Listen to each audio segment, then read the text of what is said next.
BioHerbs Cacao. C'est un cacao en poudre de première qualité, avec de l'eau chaude ou du lait. Profitez d'un tendre goût de cacao. Avec BioHerbs Cacao, vous êtes assuré de retrouver une capacité physique optimale. Un complément alimentaire conçu pour les hommes. Augmente la libido pour une santé sexuelle positive. 30 minutes après l'usage, vous avez des résultats positifs. C'est la première fois que j'ai goûté un complément alimentaire sain, propre, bio, sans produits chimiques et sans aucun effet secondaire qui fait des merveilles. Tout ce qui est écrit pour ce produit est vrai. En tant que médecin, je vous conseille de l'utiliser. Et pour devenir distributeur, écrivez-nous sur gemsociety1@gmail.com.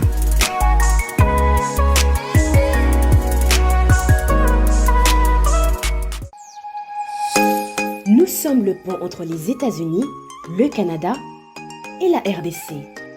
ExoFreight, pour vos transferts de colis en toute sécurité et en toute fiabilité.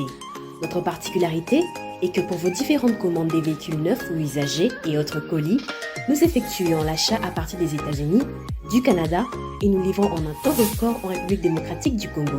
Nos adresses aux États-Unis, 1000 Montana Drive, Charlotte NC, 28216. Au Canada, 6377, Boulevard Monk, H4, E3, H8.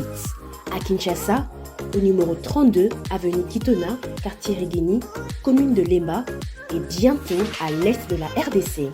Avec ExoFreight, il n'y a plus de limites.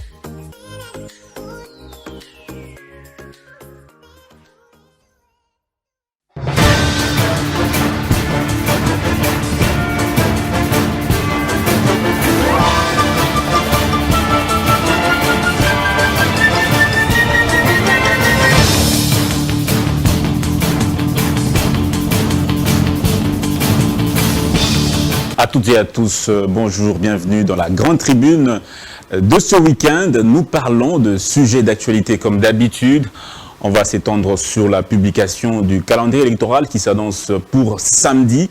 On va essayer de comprendre si les contraintes ont déjà été vidées, comment ça va se passer, comment ces élections s'annoncent-elles. On va parler également de la situation sécuritaire de l'Est du pays avec le mini-sommet de Luanda qui a révélé ses résolutions. Est-ce qu'elles sont favorables à la République démocratique du Congo?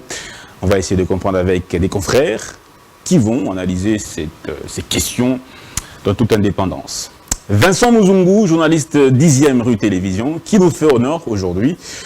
Muzungu Vincent, bonjour. Bonjour Danzeng, merci pour l'invitation. Et ces plateaux, c'est comme si nous étions ailleurs. Nous profitons également pour remercier le patron de cette chaîne, Monsieur Christian, le DG, j'allais dire Christian Lusakwe, non. Okay. Monsieur Christian Bossembe, merci à lui pour ça. Ça prouve à suffisance qu'on a une jeunesse compétente, une jeunesse qui sait faire les choses avec beaucoup d'excellence. Alors, les vieux ont compris que la relève est assurée et l'avenir est prometteur. Merci à vous pour l'invitation. Merci Vincent Muzungu. Orman Bola, qui fait également ses premiers pas avec nous. Merci beaucoup de cet honneur que vous nous faites, Orman. Merci infiniment à vous, Danzeng, pour l'invitation. Je suis vraiment très honoré, surtout de partager ces plateaux avec le brillant Vincent Muzungu. En tout cas, on peut ne pas dire quelque chose lorsqu'on vient ici pour la première fois et ce que nous voyons, ce que nous constatons. Franchement, on ne peut que jeter des éloges donc, à M. Christian Bossembe, DG, patron de cette chaîne. Vous savez, comme Corneille avait dit, aux hommes bien nés, la valeur n'entend pas le nombre d'années. Et ce que M. Christian a fait, ce que nous avons vu, c'est parce qu'on pouvait peut-être voir à distance, mais lorsqu'on voit, on constate vraiment qu'il y a un jeune qui a des capacités managériales, qui a l'envie de faire mieux, apporter de l'innovation dans la sphère médiatique congolaise. En tout cas, franchement, je suis très flatté, très ému je ne peux que lui jeter des fleurs. Encore une fois, félicitations, cher DG Christian Bossé. Mais encore une fois, félicitations à lui pour sa nomination au niveau du CESAC. Ouais. Ça fait vraiment la fierté de la jeunesse. J'ai vu comment les gens essaient un peu de l'attaquer sur les réseaux sociaux. Moi, je pense que ces gens-là sont tout simplement d'aînés. Donc, ils sont aînés, jaloux. De la montée de Christian Bossembe, parce que c'est quelqu'un qui fait très bien son travail, qui est très pertinent et percutant dans ses analyses. Et quand vous les suivez, vous sentez vraiment, il commence de quelque part, il a de l'enchaînement, et puis il s'est chuté. C'est quelqu'un qui est cohérent dans tout ce qu'il fait. Bravo à lui. Merci beaucoup, Orman Bola. Je repasse la parole à Vincent Muzungu. Est-ce que vous avez un biscuit, une question d'actualité qui vous tient à cœur? Un biscuit, non. Question d'actualité, oui. Je voudrais féliciter ici le patron de la centrale électorale, Denis Kadima, pour cette innovation en la matière. Nous avons suivi par le passé que la centrale électorale va mettre en place une application sur les smartphones, nos smartphones devant nous aider à nous enrôler. Ça, c'est de l'innovation made in Denis Kadima. Si ça vient taire les divergences. Il y a des gens qui, par le passé, estimaient que Denis n'était pas à la hauteur. On leur avait dit qu'il est parmi les meilleurs en la matière électorale. Cette application vient résoudre quel problème déjà? Pardon? Cette application vient résoudre quel problème déjà? Mais déjà, Dan, vous savez, généralement, avec des élections chez nous, au Congo, nous devons nous dire la vérité. Hein, nous avons déjà perdu beaucoup de temps et cela empiétait déjà le calendrier électoral. Et donc, il fallait voir d'autres méthodes, d'autres mécanismes à mettre en place pour rattraper le temps. Alors, l'enrôlement sur les smartphones va aider nos compatriotes qui sont à l'étranger. Il y a 5 pays qui seront enrôlés et c'est pas tout... enrôlés sur le smartphone. Sur les smartphones, il y a le Canada, il y a... c'est pour les Congolais de l'étranger. Les Congolais de l'étranger, même les Congolais d'ici. Et cette application, ça sera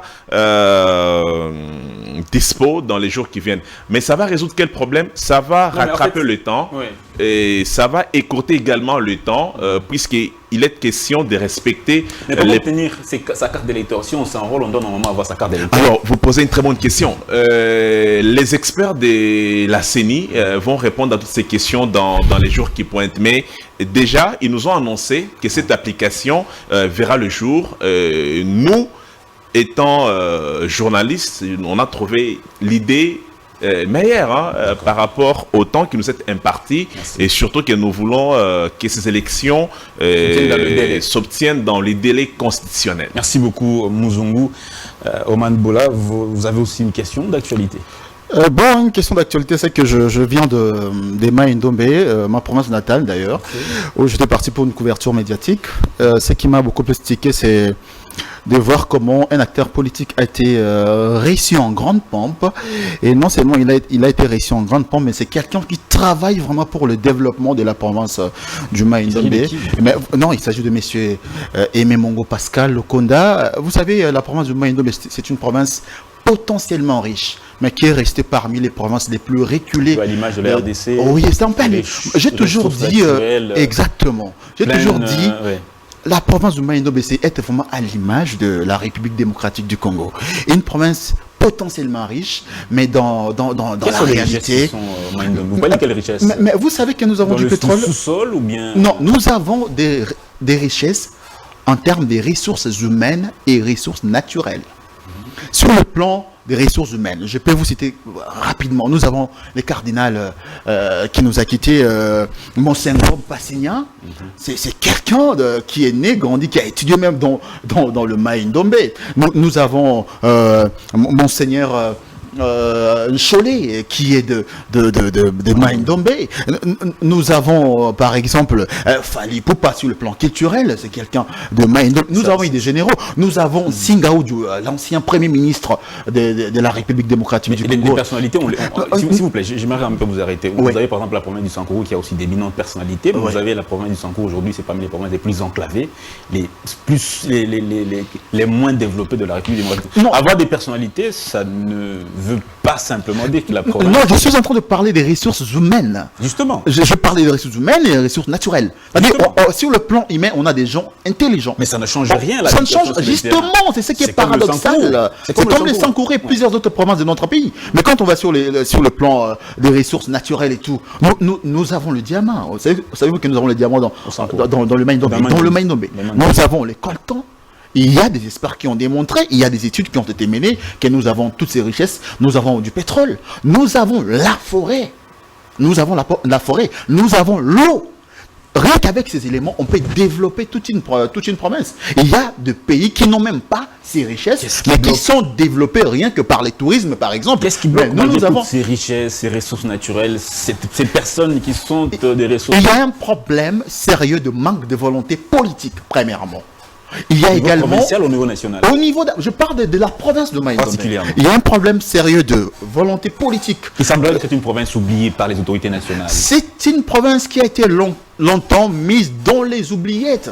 Il y a les originaires de cette province qui ont occupé des grandes fonctions sur le plan national, mais qui n'ont jamais pensé forcément au développement de leur province. Nous voyons aujourd'hui, par exemple, des gens tels que Matata Pogno, qui a construit l'université dans sa province natale, je crois le Maniema, si je m'abuse, et plusieurs autres qui font quand même quelque chose. Mais quand on voit la province de Maïndomé, qui a des gens tels que Jean Tinengobila, qui était d'ailleurs aussi gouverneur, on est là, mais qui n'a pas fait grand-chose, qu'on se le dise. Là-bas, quand il était d'abord commissaire spécial, et puis gouverneur, qui est aujourd'hui gouverneur de la ville-province de Kinshasa. Je peux vous citer des grandes personnalités qui ont de l'aura, qui ont de l'importance sur le plan national, mais qui ne font rien. Alors, moi, je viens de là. Il y a quelqu'un, M. Mongo Pascal Okonda, qui est aujourd'hui considéré comme un sauveur pour la province de Maïndombe par tout ce qu'il est en train de faire. Il vous construit des écoles, il vous construit des ponts.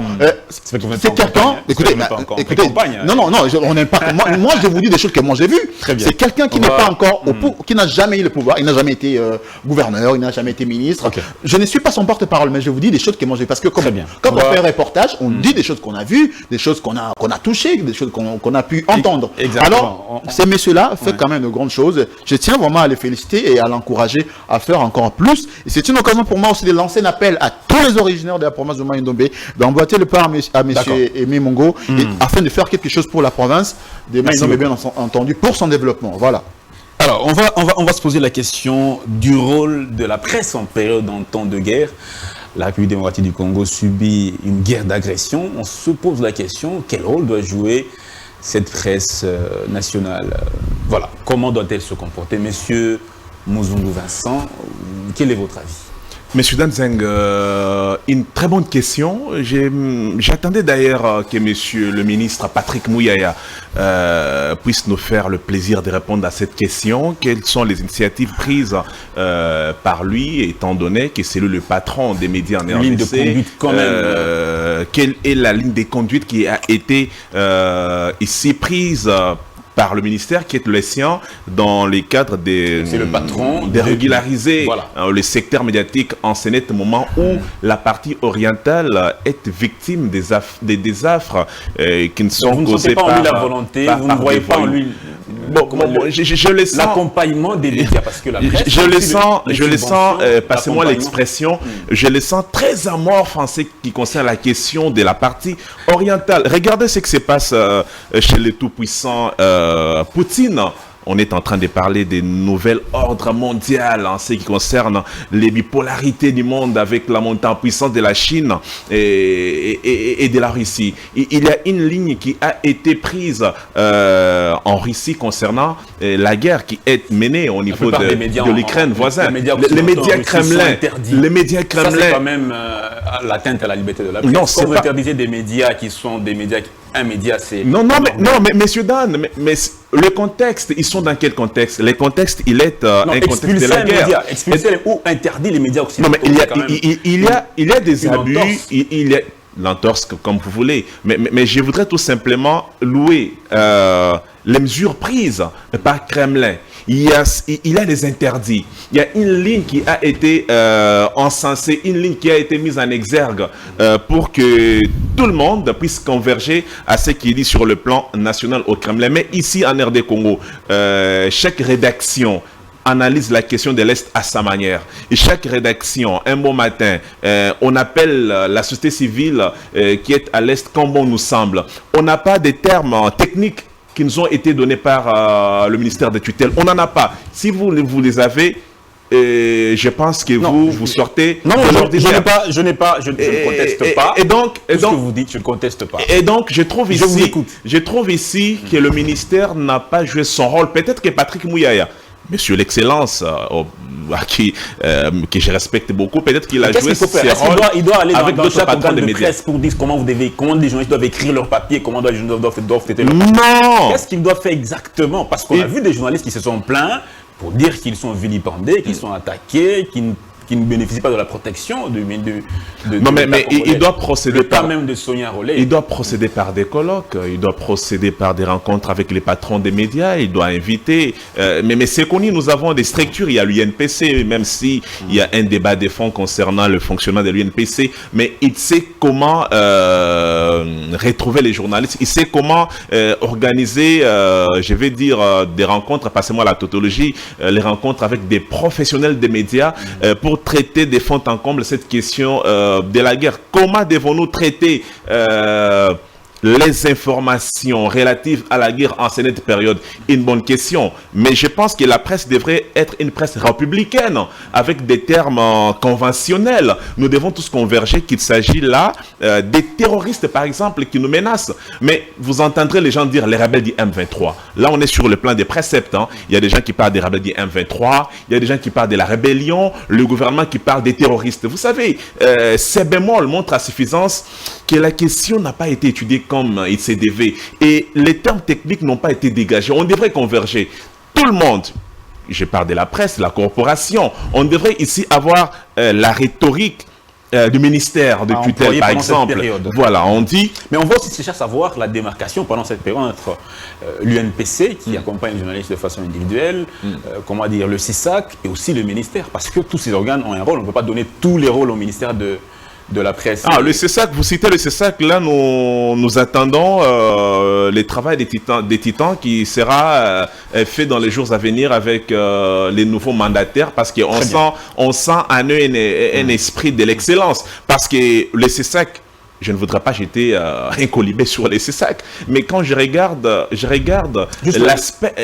la sphère médiatique en RD Congo, ça laisse à désirer. J'ai comme l'impression que des organes réglementaires sont déserteurs. Et pourtant, ces organes existent. Qu'est-ce qui se passe? Est-ce un problème d'homme? Tout le monde crée un organe de presse.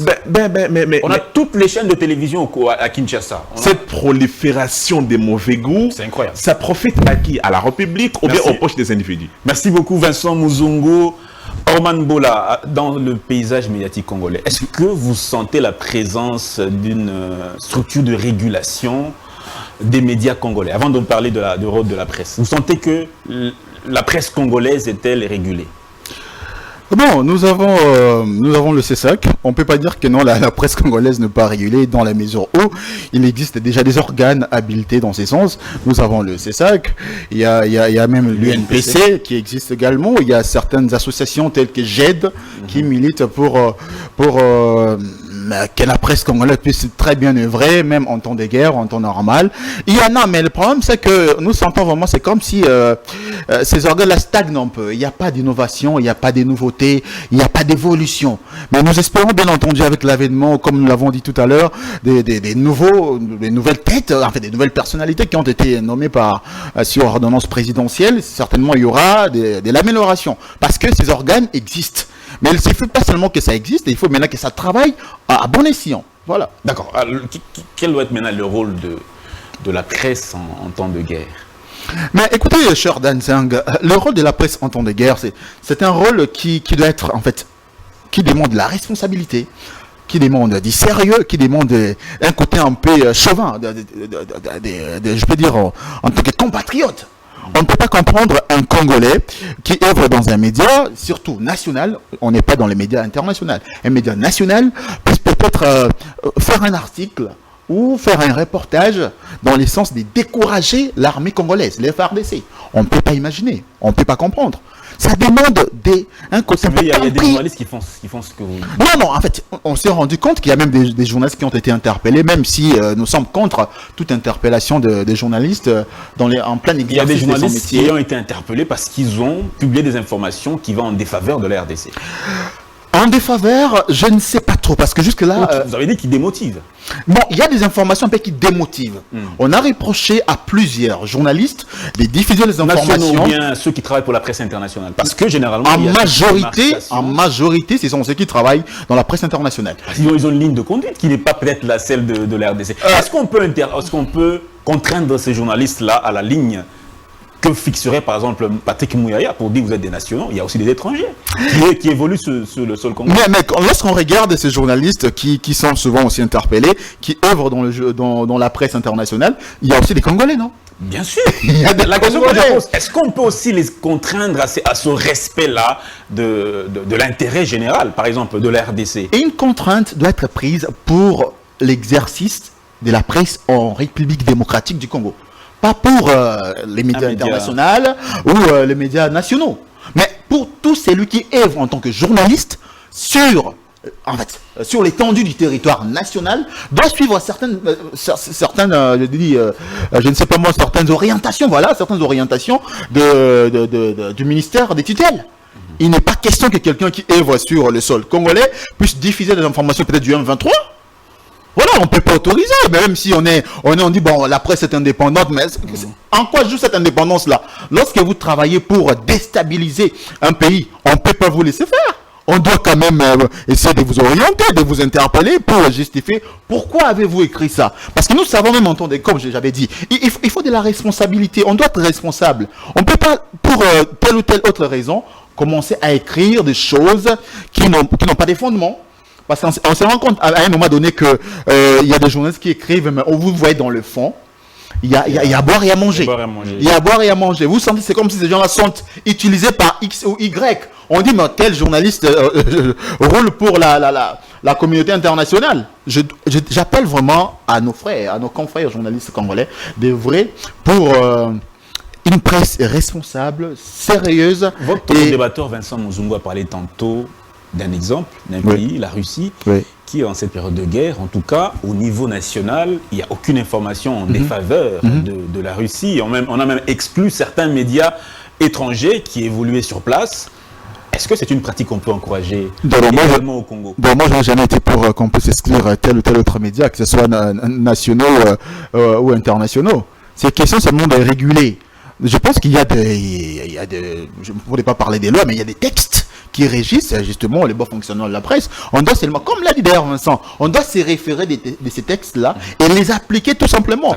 Et moi, je partage plutôt aussi l'avis de Vincent quand il parle d'une ligne de conduite. Cette ligne de conduite, cette ligne de conduite ne signifie pas forcément qu'on doit restreindre un peu la presse. Non. On ne peut pas restreindre la presse. On doit la laisser travailler comme il se doit. Mais lorsqu'elle déroute un peu de cette ligne de conduite, on doit taper du poing sur la table. Merci beaucoup. Vincent Muzungu, on doit se poser aussi la question de savoir qui est journaliste selon nos lois en RDC. Parce qu'aujourd'hui, on voit presque tout le monde qui exerce ce métier. Ceux qui échouent en agronomie, ceux qui échouent en économie, ceux qui échouent dans tous les domaines du monde, ils viennent se réfugier dans la presse. Et ce métier est vraiment... On a l'impression que c'est une poubelle, tout le monde vient dedans. Qui est journaliste congolais? Monsieur Danzeng, vous savez, c'est avec la mort dans l'âme que je vais aborder cette question. J'ai comme l'impression ici que les autorités étatiques qui ont été placées à la tête de certaines institutions devant réguler notre secteur somnole. Vous parlez de quel organe particulièrement? Parce que le journaliste je dois commencer par Monsieur Patrick Mouyaya, l'homme nous avons apprécié. Il a fait l'IFACIC, il a fait 5 ans. Oui. C'est un journaliste. Il a fait 5 ans l'IFACIC, mais il n'a pas fait long fait sur les terrains. Je n'ai pas. Non, il a la théorie. Je n'ai pas connu Patrick Mouyaya comme un grand journaliste de la place. La RTV, il a appris ça à l'IFACIC. Je n'ai pas connu. Je n'ai rien contre le ministre. Je l'aime bien. Il fait un boulot avec hargne. On soutient. On sent l'éloquence est en place, mais il n'était pas. En revanche, un grand journaliste de la place. Il n'a pas fréquenté. Est-ce que les débats, il doit être un grand journaliste peut être ministre de la communication. Le cursus est très important. Messieurs, Dan, le cursus fait partie, est inhérent de la vie naturelle. Patrick Mouyaya n'a pas pratiqué les grands médias dans ces pays. Il était, si je m'abuse, à CBS TV. Rappelez-vous, après... Non, je ne touche pas à sa personnalité, je parle du cursus. Mais et donc, qu'à cela ne tienne, c'est un fruit de l'IFASIC. On sent en lui la volonté de faire mieux les choses. Mais qui est journaliste? Cette question-là, vous voyez des gens qui font des tomates au coin, qui vous disent qu'un journaliste, c'est tout celui qui sait collecter, traiter et diffuser. Les gens le disent avec beaucoup de légèreté. C'est parce qu'on les a dit cela au coin de la rue, avec des gens, je ne sais pas moi, qui vendent des cacahuètes. Et puis, ils comprennent que quand tu parles un mot français, et devant le micro, tu peux parler. Non, mais être journaliste, c'est d'abord être qualifié. Quand je dis être qualifié, c'est avoir... Est-ce qu'il faut nécessairement passer par l'IFASIC ou une école de journalisme pour être journaliste? Ok, vous posez très bonne question. Est-ce qu'il faut nécessairement passer par les grandes écoles? Mais heureusement que vous posez ces questions à un expert. Est-ce qu'il faut nécessairement passer à l'IFASIC, à l'UNIKIN, je ne sais pas moi. Non, mais... Et les bases, les prémices, les bonnes prémices, comment on les pose? On pose les bonnes prémices quand on pratique l'université. C'est-à-dire, on fait 3 ans, soit on fait 5 ans. Mais si on n'a pas fait l'université, nos lois internes disent quoi? Nos lois demandent ceci. Si quelqu'un est, par exemple, ingénieur en agronomie, et qu'il est intéressé à faire le journalisme, il va faire ce qu'on appelle le journalisme scientifique. Il sera un expert dans son domaine, mais avec des termes techniques qu'il aurait appris cadrer son métier. Sinon, si vous êtes des parasites, vous êtes des parachutistes, vous allez faire... Moi, je vois même des gens qui font... Excusez-moi, il y a certains médias, quand vous les suivez, vous avez l'impression que il n'y a rien de journalisme, mais les gens informent. Ils ont même l'audience. Il y a cette... Comment on peut se démarquer? On se rend compte que ceux qui n'ont même pas appris, ceux qui n'ont pas les béabas, on peut leur dire des amateurs. Non, mais vous savez cette question. Ils ont une grande opinion. Mais nous, ou vous, qui avez fait cela, on a l'impression qu'ils ont une longueur d'avance sur vous. Mais vous savez... Comment expliquer cela? Au départ, je vous ai dit que c'était avec la mort dans l'âme que je vais aborder cette question. Est-ce que les gens peuvent s'improviser médecins? C'est un domaine qui est structuré, pas comme les nôtres. Alors si notre domaine n'est pas structuré, à qui la faute? Voilà pourquoi nous avons dit dans les états généraux de la presse qu'il était important que l'on puisse instituer un ordre national de la presse. Parce qu'être journaliste, ça ne suffit pas de dire apprendre à collecter, traiter, diffuser. Non, c'est la science. On a appris à l'école avec vous. Au-delà que ça soit un art, le journalisme, c'est la science. L'art, il est inné, mais la science, on l'apprend. Et la science, on l'apprend pour perfectionner l'art qui est inné. Très bien. Merci Vincent Muzungu.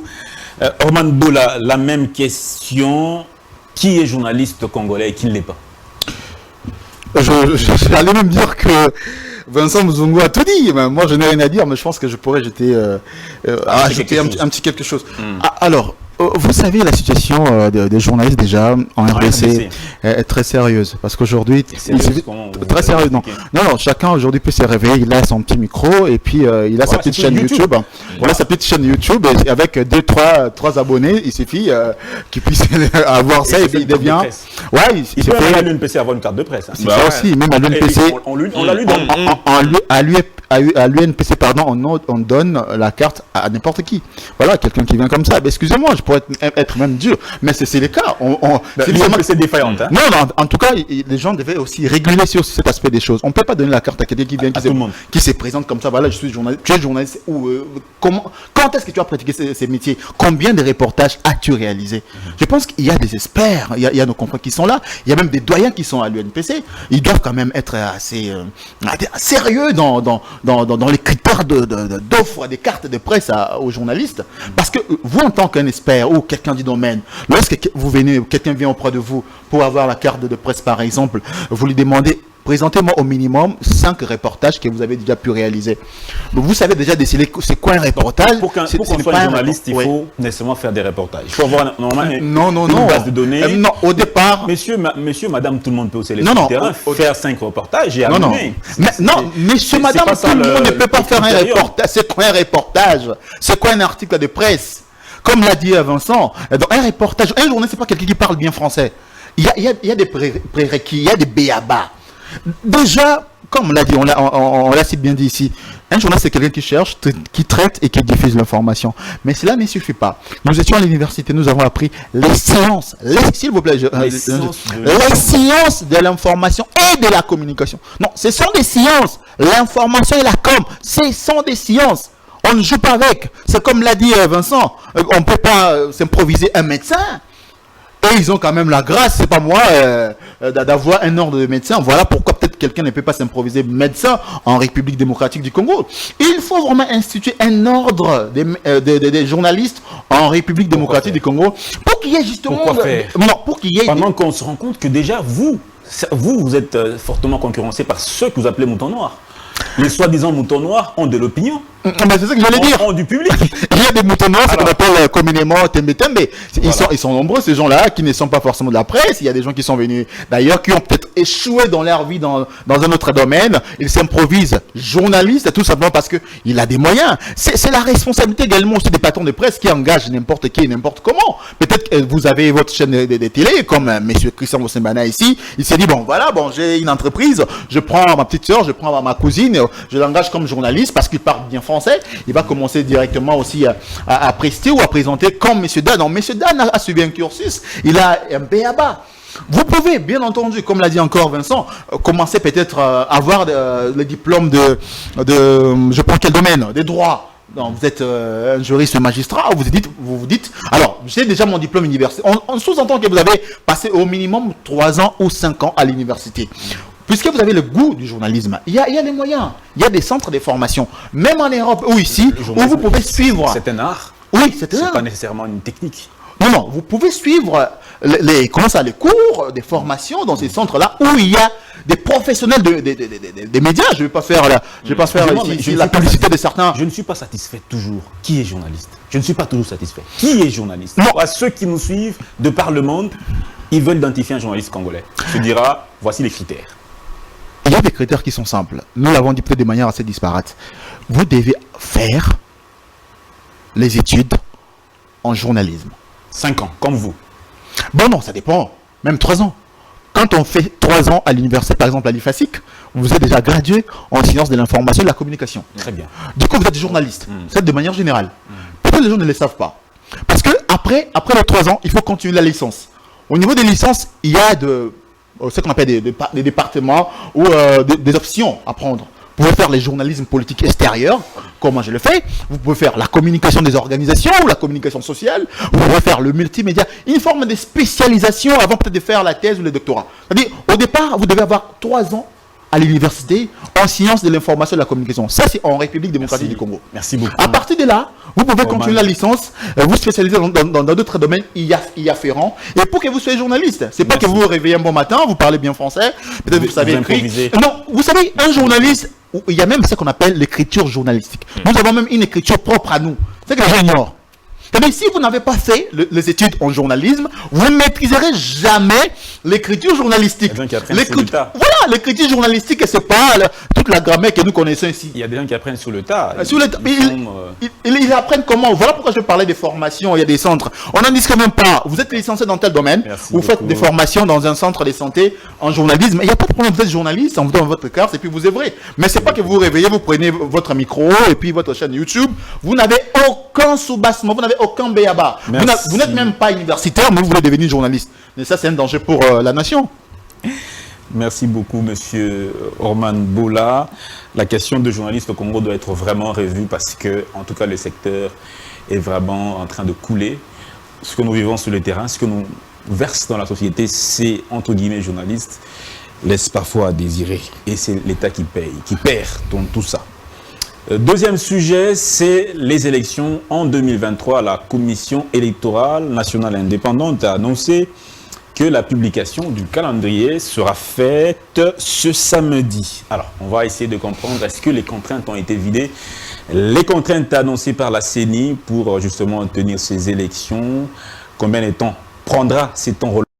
Tout le monde attend pour justement donner des nouveaux mandataires, de nouveaux élus, pardon, à la République démocratique du Congo. Vincent Muzungu, 2023 approche, une année électorale, on se pose mille et une questions. Est-ce que ces élections vont-elles se dérouler très bien quand il y a des inquiétudes, notamment du PNUD, qui a fait savoir que dans ces conditions, dans ces contextes pareils, il sera vraiment difficile d'avoir des bonnes élections parce que les contraintes évoquées par Denis Nanga et son équipe n'ont pas été vidées jusque-là, notamment les contraintes financières, les contraintes sécuritaires, techniques. Tout ça poserait énormément de problèmes. Est-ce que d'ici, on dira pratiquement une année, est-ce que ces contraintes peuvent être toutes vidées pour que nous ayons des élections totalement apaisées? Est-ce que dans un laps de temps, la guerre qui nous est imposée dans la partie orientale pourrait être finie avec un moment aussi dans un temps raisonnable? Est-ce que les résolutions prises dans les cadres de l'EAC... Non, ce sont des questionnements. Je vais répondre. Est-ce que les résolutions prises dans les cadres de l'EAC seront acceptées, auraient un caractère contraignant afin de chasser ces rebelles dans les partis où ils occupent? Je pense que ce sont des bonnes... Vous parlez de la guerre ou vous parlez des élections, Vincent? Non. Est-ce que nous aurons des bonnes élections avec les contraintes qui ont été soulevées par la CENI? C'est pour ça que j'ai commencé à me questionner par rapport à ce que nous vivons sur les terrains. J'ai ouï dire ici que dans la partie Est, ça tire. Avant de répondre à la question des élections, je me dis, mais c'est quel type d'élections aurons-nous si on ne sait pas avoir la paix dans la partie orientale? Nous irons aux élections avec une partie du corps humain amputée, mais c'est le corps tout entier qui souffre. Est-ce que le moment ici ne peut pas d'abord être concentré dans la partie orientale, de telle sorte que la paix évolue, qui est le cheval des batailles des messieurs, madame, tout le monde. Vous ne répondez pas toujours. Non. Mais c'est-à-dire quoi? Je pense que la question relative aux élections, c'est une question qui est constitutionnelle. Et les législateurs l'ont bien voulu, qu'après 5 ans, que nous puissions aller à cet exercice qui est électoral. Mais je pense que Denis Kadima, quand nous l'avons suivi avec déjà l'opération de la cartographie qui a été lancée récemment, hier, il était en concertation avec la société civile où il entend 50 millions d'enrôlés pour les élections qui pointent. On voit très bien qu'il est à pied d'œuvre, on voit comment il est investi pour nous amener aux élections dans les délais, même si certains experts estiment que la CENI va glisser, d'autant plus que le temps est parti trop vite en besoin. Moi, je pense qu'il y a la volonté ferme. Je prends mes excuses, Vincent Mouzongo, mais je ne suis pas satisfait. Ma question est, est-ce que les contraintes ont été vidées pour avoir des bonnes élections en 2023? C'est pas ma question, parce que j'ai l'impression que à cette question, Monsieur Danzeng, vous savez, quand on parle de la République, les questions ne sont pas faciles. Hein? Vous pensez que la question sera une question facile à répondre, mais on voudrait quand même présenter au grand public ce que le Congo a en ce moment. Les élections, est-ce que nous les aurons avec les contraintes? Mais que dit Denis Kadima, qui pilote la centrale électorale? Je n'ai pas suivi Denis Kadima dire que nous n'aurons pas de bonnes élections parce que le gouvernement n'a pas respecté la chaîne des dépenses. Denis Kadima n'a pas dit ça. J'ai suivi également Denis Kadima qui a appelé, je le disais tantôt, il était en concertation avec la société civile de la RDC. Il a demandé à la société civile de mobiliser la population pour que tout le monde se prépare aux échéances qui pointent à l'horizon. Est-ce que nous aurons des élections dans les délais? Denis Kadima a répondu que oui, nous aurons des élections. Est-ce que les élections seront-elles organisées selon les voulus, selon les acquis constitutionnels? Le président Tshisekedi, à cette question, il avait dit de son côté, il ne voit pas comment la machine va bloquer. Et donc, j'ai besoin d'avoir votre avis, votre point de vue, mais pas nécessairement se tenir ou évoquer la question des Kadima ou du président. Vous, personnellement, voici mon avis. En tant que... Voici mon avis. Okay. Nous n'aurons pas d'élections en 2023. Pourquoi? Parce que la guerre qui se passe à l'Est, c'est comme quelqu'un qui va aller demander à Zelensky, est-ce que nous aurons des élections ici en Ukraine?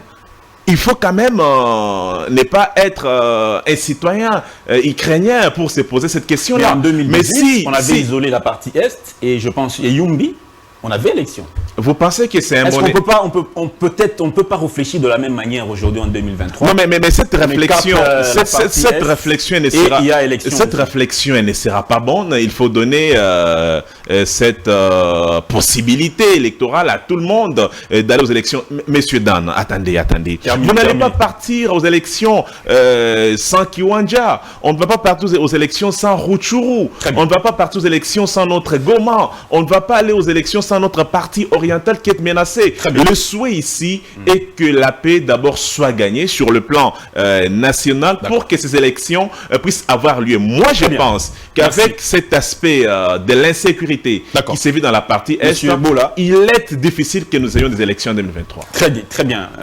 Vincent Mouzon, quelle est votre lecture des faits, monsieur Roman Bola? Par rapport aux élections, est-ce que nous pourrons avoir des bonnes élections et puis aussi à bonne date? non. Deux défis, des bonnes élections et dans le délai. Ces deux défis peuvent être relevés. Non, les bonnes élections dans les délais, c'est pratiquement impossible. Impossible. Non, c'est impossible. On peut avoir les élections, pas des bonnes élections, à l'heure qu'il est. Oui, pour 2023. Pourquoi? Mais déjà, il y a des contraintes. Il y a d'abord, la première des contraintes, c'est la contrainte sécuritaire.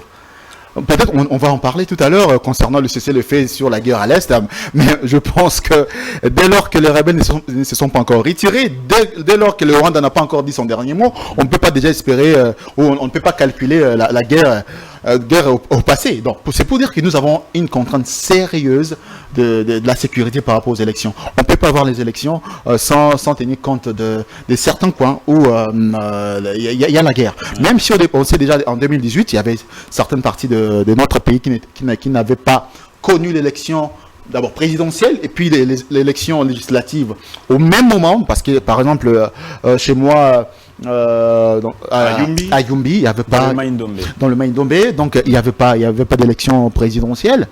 Il y avait l'élection des députés juste après, mais il n'y avait pas. Ils n'ont pas élu le président de la République. Pareil, je crois, à Nitori, je sais pas.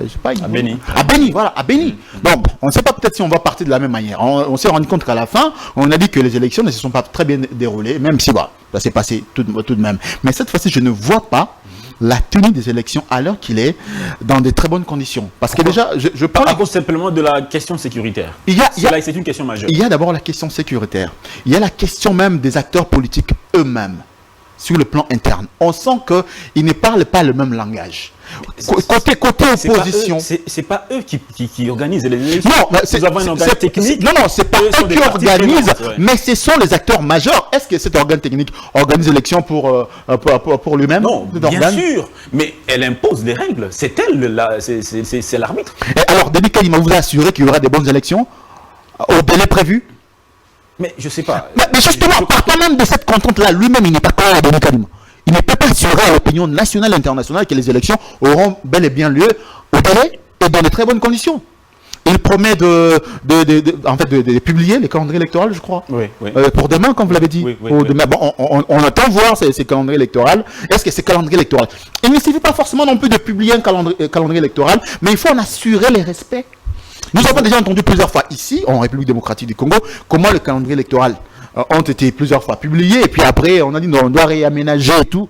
On sait comment les choses se passent dans notre pays. Voilà pourquoi nous mettons un peu des doutes pour se dire que même si le calendrier électoral est publié, est-ce qu'elle sera mise en application comme telle? On attend voir. Mais il y a un professeur, excusez Dan Zanga. Je n'ai jamais été sceptique moi déjà. Moi j'ai toujours été optimiste et tout. Mais face à certaines réalités. Il est technicien de la question électorale. Il a travaillé dans des structures internationales, chargé des élections notamment.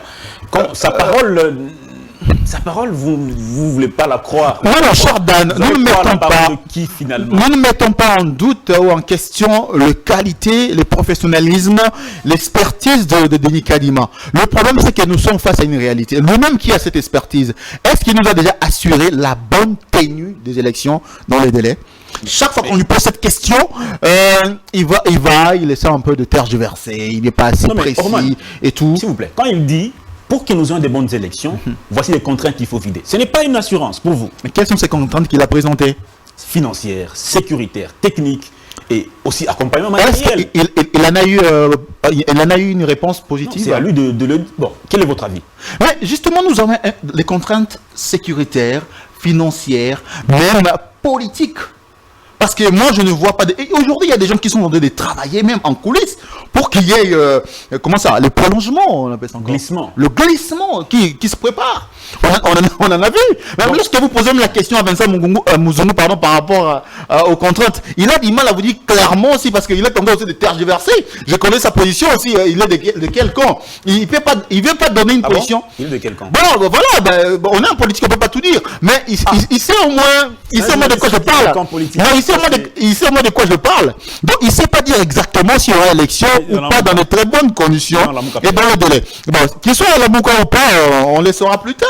Mais ce qui est sûr, les élections en 2023, dans les délais, vraiment très, très, très hypothétiques. Parce que, figurez-vous, il y a un professeur chevronné d'ailleurs, M. Bob Kabamba, peut-être vous le connaissez, expert aussi en matière électorale, il dit qu'il n'y aura pas élection en 2023. Lui, c'est quelqu'un qui se connaît. Il côtoie tous ces acteurs politiques. Il sait parler à Denis Kadima. Il a dit clairement sur les ondes de RFI, pour ne pas faire la publicité de la chaîne, qu'il n'y aura pas élection en 2023. Déjà, quand quelqu'un qui a écrit beaucoup de livres sur la politique générale de la RDC, sur la politique même internationale, il est professeur même en Belgique. C'est quelqu'un à qui on peut faire confiance. C'est une opinion. Une opinion, mais c'est un expert. Un expert quand même. On se souvient en 2018, 2011-2018, on avait presque le même spectre. Tout le monde se plaignait pour dire, ben voilà, on risque de ne pas avoir élection en 2023. Mais nous avions un monsieur qui a tenu tête, monsieur Daniel Ngoï Moulunda, qui dit, nous aurons élection à Banda, c'était en 2011. Et puis en 2018, c'est pratiquement la même chose. On a l'impression que c'est la répétition. Donc, finalement, on a eu les élections. Alors, la question que nous nous posons finalement, est-ce qu'on ne craint pas un peu trop cette question? On ne craint pas un peu trop qu'il n'y ait pas des bonnes élections? Ce n'est pas la crainte. C'est pas la crainte parce que déjà, par le passé, nous avons vu comment les choses se sont déroulées. C'est pas Denis Kadima qui va nous assurer des bonnes élections en 2023. Même si nous faisons foi en ses compétences, mais par rapport à ce qui s'est passé, par rapport à ce qui s'est déroulé par le passé, on sait que même en 2023, ça sera vraiment hypothétique. Faisons foi en ce qu'il nous dit, attendons s'il aura des financements, parce que s'il n'y a pas de financement, il ne fera pas de la magie.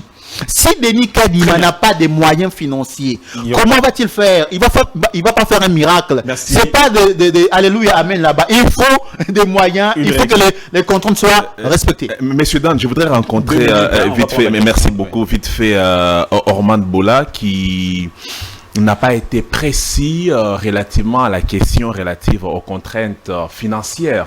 Je voudrais rappeler à Orman Bola que la loi des finances exercice 2023 qui a été déposée au niveau de la Chambre basse du Parlement a prévu 14,6 milliards. Ça, c'est déjà un travail qui a été fait au niveau de recettes fiscales. C'est ce que j'allais dire. Mais là aussi, c'est une autre question de ce que vous entendez. Non, soyons réalistes, mon frère. Le temps, nous courons derrière le temps. Non, vous avez suivi. 2023, c'est déjà demain. On parlait des contraintes financières, non? Vous parlez que ce n'est qu'une prévision. Oui. Pour vous, cette prévision, elle peut être effective ou pas, c'est ça? Bien sûr. Mais ça peut tenir ou pas? Ça peut tenir ou pas? Mais vous savez... Les budgets ne sont pas toujours réalistes, Vincent. Oui. Monsieur Dan. Ça, il le sait, mais il fait exprès. Il fait exprès de ne pas comprendre, mais il le sait. Je comprends que des présentateurs de cette émission, vous avez aussi, je vais répondre. Vous savez, votre avis, on n'est pas de institutions des Bretton Woods arrivent à parler le même langage avec les gouvernements de la RDC. Il y a 4 ans passés, ce qui n'a pas été le cas il y a 10 ans passés. Cela voudrait dire que la RDC se comporte très bien sur l'aspect du cadre macroéconomique, pour ne pas parler des matières. C'est pour autant dire quoi? Vous parlez de quoi, mon frère? Vous parlez d'élections, vous parlez des macroéconomiques. Non. Les contraintes financières. C'est que le FMI dans la RDC, ce sont des prêts. Ce n'est pas un don, c'est un prêt. Non, mais que nous sommes censés répondre. Non, mais nous parlions tout de suite des contraintes financières. Je vous dis que partant des prévisions partant également de notre budget ici, exercice 2023, il est clair que la question relative aux élections ne sera pas posée parce que les contraintes seront déjà vidées. Le président Tshisekedi avait dit qu'il avait instruit au ministre des Finances de mettre la batterie en place de telle sorte que la CENI soit alimentée à temps. Et donc, dire et faire, c'est pas la même chose. Si vous ne faites pas confiance au président de la République, les Congolais, nous avons voté le président. Dan, juste un mot, avec l'autorisation, juste un petit mot. Juste un petit mot, quelques secondes rapidement. J'aimerais juste rappeler à mon frère Vincent Mozongo, ici n'est pas question de croire ou de ne pas croire. Nous devons être pragmatiques. Donc, il faut du pragmatisme par rapport aux questions électorales. On ne doit pas attendre que le président a promis. Non, il y a des prévisions. Non, il n'y a pas question de confiance. Il n'y a pas question de croire au président de la République ou croire à la prévision. Nous devons être pragmatiques pour voir réellement que non, l'argent est déjà débloqué. Le calendrier électoral qui a été publié par, ou qui sera publié par le président de la CENI, doit ou sera respecté. Donc, il faut du pragmatisme face aux questions électorales parce que c'est une question qui touche toutes les couches du pays, toutes les couches de la nation congolaise. Le président de la centrale électorale, Denis Kadima Lumé, sur la question a dit qu'il n'a plus... Tout ça c'est théorique, je vous parler de pragmatisme. Il faut qu'on soit pratique face aux questions électorales, cher Vincent. L'argent n'a pas été débloqué. Mais il s'est plaint déjà, vous voyez, lorsque déjà Denis Kadima s'est plaint, c'est pour dire que c'est mal parti. Denis Kadima est clair, il a dit... Non, il y a un moment donné où il y a un problème, il y a un couac entre Denis Kadima et le ministre des Finances. Non, mais ça s'est révolu quand même. Ça s'est révolu, vous êtes passé simple. S'il vous plaît, chers confrères, respectez mon pouvoir ici. C'est moi qui... vous en avez pleinement. C'est moi Kadima, c'est moi Denis Kadima ici. Donc si vous ne respectez pas la loi électorale, vous n'allez pas être candidat. Alors, respectez ma loi électorale. On va prendre le deuxième sujet rapidement. C'est justement la question sécuritaire de l'Est de la République démocratique du Congo avec ce mini-sommet de Luanda qui a produit des résolutions, notamment le retrait des groupes armés des M23, des zones occupées, et puis justement l'occupation des zones occupées par la force de l'EAC. Et voilà, il y a plusieurs recommandations, mais ce sont les principales qui ont été en tout cas répétées dans plusieurs médias. Retrait du M23, donc cesser le feu, déjà à partir d'hier, et puis retour à la case départ dans les casernes d'où ils viennent. Voilà, ce sont là, on peut se dire de façon, grosso modo, les principales résolutions. On a quand même noté l'absence de Paul Kagame qui a délégué son ministre des Affaires étrangères, Monsieur Vincent Biruta, qui a signé au nom du Rwanda. Alors, Vincent Muzungu, votre lecture. Que pensez-vous de ces résolutions du sommet de Luanda? Alors d'ailleurs, je suis mal à l'aise que vous ayez évoqué l'absence de Kagame, ce qui est un non-événement parce que d'après les principes qui régissent les sciences internationales, un État peut être représenté par un chargé des affaires, tout dépend de l'urgence. Je ne vois pas ici le problème que l'on puisse mettre ici en lumière, qu'on puisse parler de ce qu'a été l'absence de Kagame. De toute façon, Kagame devrait, s'il faut réfléchir comme les citoyens lambda, et Kagame c'est quelqu'un qui devrait fuir la présence du président Tshisekedi qui a se pose la question sur la sincérité du Rwanda, parce que ce n'est pas la première fois que Kagame puisse signer ces genres d'accords. Est-ce que dans la faisabilité, vous pensez que Kagame est sincère? Il n'est pas question de la sincérité de Kagame. Il doit retirer ses troupes en RDC. Non, monsieur Dan, attendez. Ici, les mobiles étaient de faire comprendre au monde entier que regardez Kagame qui est à la taille d'une chauve, qui est à la taille d'une souris, qui ne peut pas faire face à la RDC, il se mécomporte, il n'est pas respectueux des textes, il n'est pas respectueux des principes sacro-saints qui voudraient que l'État, chaque État puisse respecter ses limites. Et donc, on ne veut pas frapper Kagame comme un petit enfant, mais avant de frapper Kagame qui est en train de nous menacer, nous allons d'abord accuser Kagame. On appelle tout le monde. On commence sur le plan national, au niveau de l'EAC, on part au niveau de Nairobi, on dit à tout le monde contre, mais entre-temps, il continue il nous frappe sérieusement, et puis nos populations se dépassent. Parce que 300 000 déplacés on a dit, dans cette région. Et rappelez-vous, chez nous avons des Kenyatta, preuves que Kagame est en train d'assassiner nos populations. Il y a 2 militaires rwandais qu'on a attrapés, il y a des obus avec mention de l'armée rwandaise. Est-ce qu'il faudra une preuve de plus? Messieurs Dan, Zeng, mon oncle, je voudrais vous dire que le président Tshisekedi, étant ingénieur en la matière, il est arrivé ici à imposer. Que voulez-vous dire ça? Il a imposé la science politique et pratique en la matière. Parce que arriver à imposer à Kagame d'équiter le sol congolais, l'ultimatum, je pense, va expirer. C'est vendredi à minuit, arrêtez-moi si jamais j'ai dit une bêtise. Déjà imposé à Kagame de ne pas appeler le M23 dont il sous-traite dans ce qu'a été la rencontre de Luanda, ça montrait le côté du génie de Tshisekedi.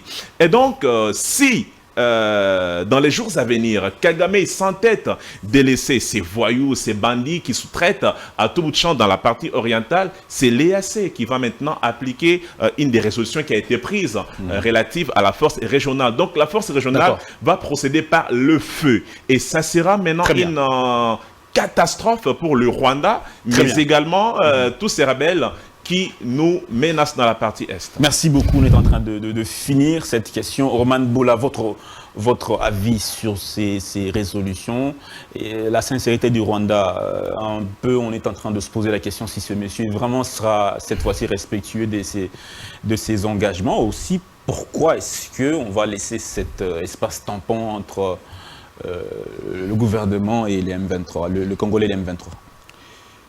Les mini-sommets de Luanda, cher confrère Dan Zeng, qui a accouché ou qui a abouti à un cessez-le-feu que beaucoup de gens ont salué, que beaucoup de gens ont admiré, mais à mon humble avis, c'est un cessez-le-feu de façade.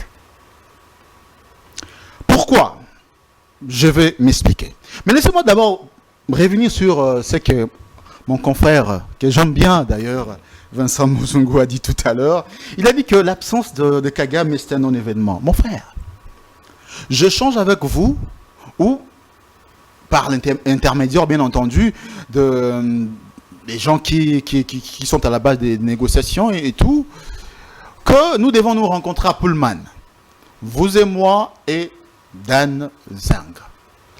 À la dernière minute, on vous rappelle. Et vous dites, je serai là. Confirmez-vous votre présence? Oui, Vincent Muzungu, je serai là. Orman Bola, je serai là. Moi, Vincent Muzungu, je prendrai part. À la dernière seconde. Et à la grande surprise, vous nous envoyez un représentant. Et au lieu du rendez-vous, toutes les grandes personnes, quand je parle de toutes les grandes personnalités, c'est-à-dire des têtes d'affiches, le président de la République ou des républiques concernées, y compris celui qui a été envoyé, l'ancien président Kenya, au Kenyatta, médiateur, mais le médiateur, et celui d'Angola qui vous accueille. Et c'est le seul Rwanda qui envoie son ministre des Affaires étrangères pour une question sensible, énormissime, qui coûte ou qui concerne la vie, pour ne pas parler de toute une population. On est d'accord qu'il s'agit des relations internationales. Non, nous sommes en relations internationales. Mais le patron des relations internationales d'un État, c'est qui? C'est le ministre des Affaires étrangères qui a été présent sur place, qui a signé au nom du Rwanda. Il n'était pas question de recevoir le patron des patrons des affaires étrangères de chaque pays. Voilà, j'arrive. Il était. Non, écoutez. Oui. S'il fallait qu'on envoie le patron des ministères des Affaires étrangères, on aurait envoyé Christophe Lepenou là pour notre compte. Mais Félix Antoine Tshisekedi s'est déplacé. Ça, c'est une forme de gifle que. Mais il y a la écoutez, c'est une forme de gifle que Paul Kagame a donné à Félix Tshisekedi. Par Kigali, vous ne je ne suis pas sous-traité. Vous avez l'air de quelqu'un qui est sous-traité par Kigali. Non, soyons cohérents avec nous-mêmes. Mais de quelle cohérence parlez-vous? D'abord, c'est nous qui sommes victimes. Les États, ça ne blesse pas. C'est moi le patron ici. Cher Vincent, c'est moi le patron ici. C'est le peuple congolais qui meurt tout le jour. Dan, nous comptons des milliers de morts. Le président de la République, voilà la question assez pertinente, sérieuse. Il s'est déplacé personnellement. Mais puisque le Rwanda, Monsieur Paul Kagame, le gars, pour lui, la question ne... Mais il Kagame s'en a fout. fui. Non, il n'a pas fui. C'est clair, Il Dan. nous a saboté. Non, c'est un sabotage pur et simple. Dois-je vous rappeler que c'est lui qui agit mal Mais- prend fuite. Mais même si qu'il fuit personne ou pas, ne mais l'appelle. cette fuite-là Vincent Mozongo. ne vous dit pas quelque chose. Allez-y. Nous sommes dans l'aspect communicationnel, cher Dan. La communication compte même dans même dans le geste. C'est quoi la crainte? Non, il n'y a pas de crainte.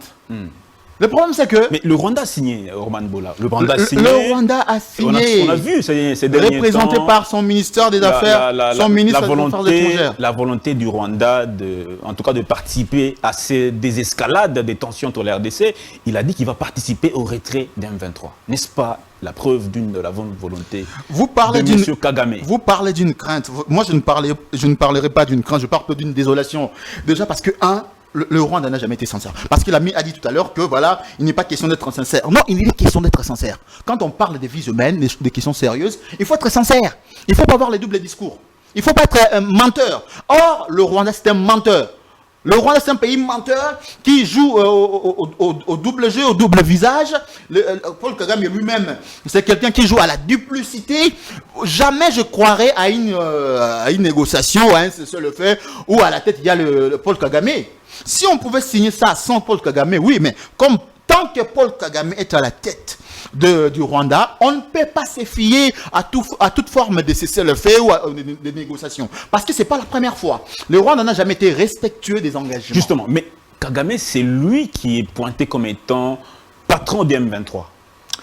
Voilà encore, vous m'avez encore rappelé autre chose. Nous signons le cessez-le-feu pour la guerre à l'Est sans le M23, mais plutôt avec le Rwanda. Mon Non, Dieu. mais les M23, c'est Kagame. Attendez. Mais qu'est-ce que vous voulez? Mais justement, c'est ça qu'on disait, on s'est toujours dit depuis longtemps. Le M23 a toujours été appuyé par le Rwanda. Et le Rwanda a toujours réfuté cette position. Mais on se rend compte aujourd'hui que la guerre qui oppose la RDC au M23, non, il n'est pas question avec le M23, mais c'est plutôt contre le Rwanda. Parce que lors du cessez-le-feu à Luanda, lors des mini-sommets, il n'y a pas eu, même pas donc la moitié des représentants du M23. C'est pour dire que c'est le Rwanda qui agresse maintenant la RDC clair. Parce que les experts des Nations Unies l'ont dit clairement, même si le Rwanda a toujours refusé, nié. Mais maintenant, le Rwanda prend pas. Bon, peut-être il dira que non, j'ai envoyé juste mon ministre, moi-même, je n'étais pas là, pour dire que je n'engage pas le Rwanda. Puisque le Rwanda est identifié comme étant agresseur, pourquoi il n'y a pas de sanctions au niveau régional, au niveau africain, même au niveau international? Il n'y a pas de Vous sanctions. revenez encore à ma position. Parce que la Russie, aujourd'hui, est sanctionnée sévèrement. Comment expliquer cette décision? Vous revenez encore à ma position pour dire que c'est un cessez-le-feu des façades. C'est juste pour calmer le jeu un tout petit peu. Quand on aura peut-être vu 2 jours, 3 jours, 1 mois, peut-être 2 mois, 3 mois, il n'y a plus rien. Le Rwanda va prendre encore une autre formule. Paul Kagame va user de sa malice avec une nouvelle formule pour nous agresser de nouveau, car ce n'est pas une première. Dan, avec votre autorisation, je reviens rapidement sur cet accord qui a été signé à Luanda. L'accord prévoit notamment un cessez-le-feu dès ce 25 novembre à 18h. Ouais. Donc à quelques heures, nous sommes à quelques heures de l'application de ce cessez-le-feu. Le retrait du M23 jusqu'à ses positions initiales. Parce qu'on se rend compte aujourd'hui que le M23 est auprès même de Goma, comme l'a dit même Patrick Mouyaya. Alors, au-delà de ça, la cessation de tout soutien aux groupes armés. M23 et FDLR. Vous voyez la malice? Parce que le Rwanda a toujours dit que la RDC soutenait le FDLR. Alors, on met même le FDLR à l'intérieur. Pourtant, la RDC n'a jamais soutenu le FDLR. C'est de la malice, c'est de la duplicité. C'est de l'hypocrisie. Si le Rwanda dit que les Congolais continuent de soutenir le FDLR, aussi vont dire les Congolais n'exploitent pas les engagements. Voilà. Donc, nous devons cesser, nous, la RDC, de soutenir les groupes armés, notamment le FDLR, ainsi que la reprise du dialogue entre le Rwanda et la RDC devant mener à des normalisations des relations diplomatiques. Moi, je suis contre, je m'oppose. Dites au ministre des Affaires étrangères, Félix Antoine Tshisekedi, mon président, si vous me suivez, je m'oppose à toute reprise des relations diplomatiques avec le Rwanda. Arrêtons cette histoire. Et ne nous fions pas. Nous devons arrêter. Le chrono s'est arrêté malheureusement. J'ai mal. La télévision, c'est le temps. Dan, j'ai mal. j'ai mal. Je ne sais pas comment nos dirigeants se confient toujours à la diplomatie. Calmez-vous, Parce qu'on se rend compte que la diplomatie n'aboutit à rien. Merci beaucoup. Nous devons faire la guerre au Rwanda. Merci beaucoup, Roman Bola. Ce n'est pas une dernière. Merci, Danzeng. Nous aurons un autre débat des confrères ici. Nous avons eu l'absence d'un confrère qui s'est excusé, qui devait être aussi avec nous pour aussi voilà, mettre aussi ses contributions ou sa contribution dans ce débat. Excellent week-end à vous. On se retrouve prochainement pour un autre débat. Au revoir.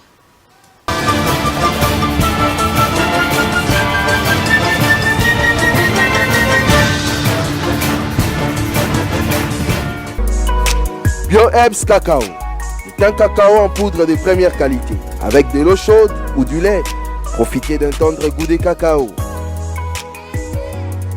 Avec BioHerbs Cacao, vous êtes assuré de retrouver une capacité physique optimale. Un complément alimentaire conçu pour les hommes augmente la libido pour une santé sexuelle positive. 30 minutes après l'usage, vous avez des résultats positifs. C'est la première fois que j'ai goûté un complément alimentaire sain, propre, bio, sans produits chimiques et sans aucun effet secondaire qui fait des merveilles. Tout ce qui est écrit pour ce produit est vrai. En tant que médecin, je vous conseille de l'utiliser.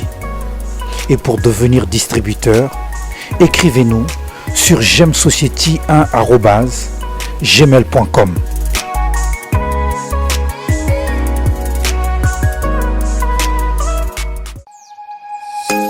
Nous sommes le pont entre les États-Unis, le Canada et la RDC. ExoFreight, pour vos transferts de colis en toute sécurité et en toute fiabilité.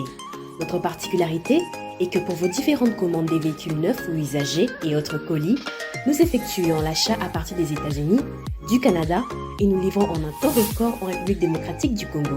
Nos adresses aux États-Unis, 1000 Montana Drive, Charlotte NC, 28216. Au Canada, 6377, Boulevard Monk, H4, E3, H8.